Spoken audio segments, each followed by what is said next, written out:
Hey, what's going on YouTube? It's been a while since I've done a video, but thought I'd just do an update real quick on kind of what's going on with a solar setup I've been working on my RV. So this is a 1998 Fleetwood Pace Arrow. So it's 37 foot long. I tow my car on the back. Um, but anyway, this is all a temporary setup until I can mount this on the roof. But I have three 330 watt solar panels hooked up in series. They're pulling about 50 volts, or pushing 50 volts right now. In the morning it was around 70 volts. I just have them running up into there for now. And then I have basically two battery banks. I have a 24 volt battery bank and then a 12 volt battery bank for my house batteries. So I just have a foldable panel, 140 watt. It's actually really convenient. So excuse the wiring, it's kind of just all as a test, but this one's it pushes about 3 amps when it's working good. Yeah, 3.3 amps. So that's just enough to run my little portable refrigerator I have, because if I can, I try not to use the propane refrigerator. It goes through a decent amount. So I just have a small 42 quart Bouge RV portable refrigerator that I use. I use it as a freezer most of the time. But anyway, I'll go show you the solar setup inside and the battery system.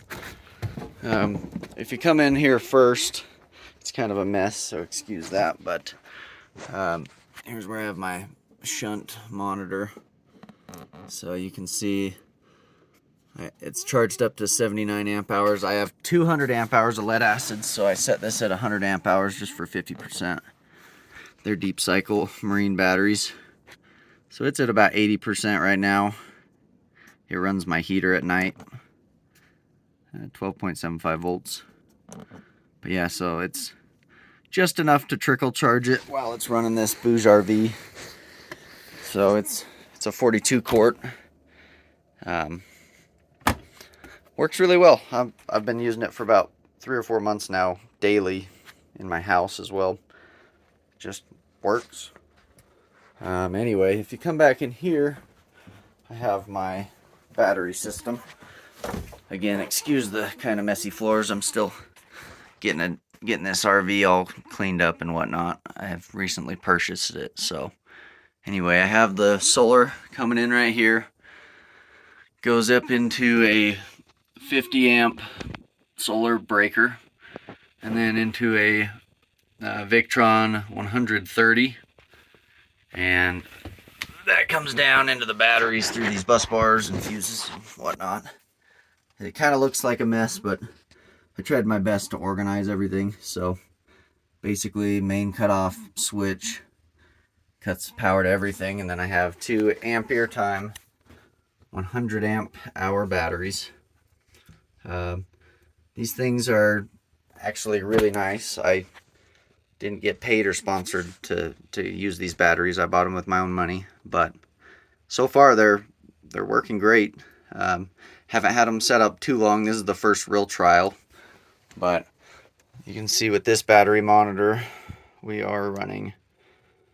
So this is 200 amp hours at 12 volts. So at 24 volts it's 100 amp hours. We're at 68 amp hours right now. I drained it to about 50% last night. We're at 27.2 volts. Yeah, pulling in 15.67 amps at 24 volts. Or 27 volts. So that's a decent amount of power coming in right now. I checked it right before I started the video. It's pulling in about 450 volt or 450 watts. But this pure sine wave inverter, I actually have it set up in kind of a more unique way. I haven't seen too many people do it the way I've got it set up, but I don't use the power outlets here much unless I'm using my vacuum, because it pulls so much power. So I just hook it straight to the inverter. And then this is temporary. I'm gonna have my friend 3D print a cover for this, but that is the terminal bar for the 120 volt out. And then we have some Romex wire running down underneath, and then we had to run it across the RV. And I'll show you how we set that up. So with this system right now, it's actually powering the entire RV. So I can basically run it like I'm hooked up to full 30 amp service. That output on the inverter is only 25 amps. So I can't run 2 air conditioners at once, obviously. But what I have here is just the wire coming in from the basement that we ran. And then I have a 30 amp plug right here. And I just plug my 30 amp thing into it here. And this works really good with the automatic transfer switch still. So it's just like you're being hooked up at shore power. So you plug that in there, and now the inverter is completely connected to the RV. So that, I'll show you. You can turn on the air conditioner here just for a second. Now I'm not planning on using the ceiling ACs at all. I'm gonna get a window air conditioner, and the window AC units, they just pull so much less power, around 400 running watts. So if you can keep your RV to about 78%, or 78 degrees, I mean, you could easily run that off of 500 watts of solar. So let me go ahead and flip this on. So that'll come on. This thing only has a standby power usage of about 1/2 amp. So it's really not bad at all. It runs at 123 volts currently. You can see right here. Now it's gone down to 11 amps with everything being powered. But I have power to my microwave. So that's normal. My TV will work. So it's sitting there blinking. But anyway, let me show you the air conditioner. So if we come in here and then go ahead and do the rear, we'll drop that to, let's just go all the way down and turn to auto cool. And there it goes, it just kicked on. I don't have any soft start installed or nothing like that. So let's see here. Still charging at 1.4 amps.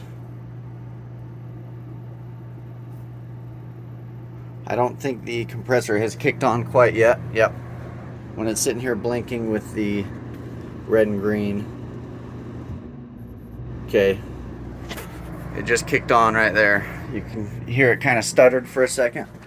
But now it's hanging around 119. Now you can see we're pulling about 13 amps from the batteries. So when the batteries are not getting any solar, it actually pulls around 36 amps at 24 volts. So it's a pretty significant load. But right now 13 amps, that would last quite a while with this. But it's blowing ice cold air coming out of it, so pretty incredible. Just runs off of a 2500 watt inverter. I don't plan on using it like this often though, because with that soft start not installed, it really is hard on the inverters to, it probably has a peak jump start of 4000 watts, which this is rated for, but it's okay. Anyway, so I'll go ahead and shut this off, and it'll go ahead and turn off in a second. And yeah, so anyway, that's just a quick little video of my setup here. Thought someone could find it helpful. I just used some MDF right there, and that went ahead, and then the heater just kicked on. But anyway, MDF to mount all the components too. I was gonna paint it black, but it is what it is. And then I have it just screwed in all over the place. But yeah, anyway, this video is getting pretty long, so don't want to keep you. But that's kind of the setup. We're pulling in 2.5 amps here. So, yep, solar's pretty awesome. I'm pretty new to solar, but I did install solar with my dad on his RV as well. He has 400 watts. So, anyway, Have a good one, and I'll see you in the next video.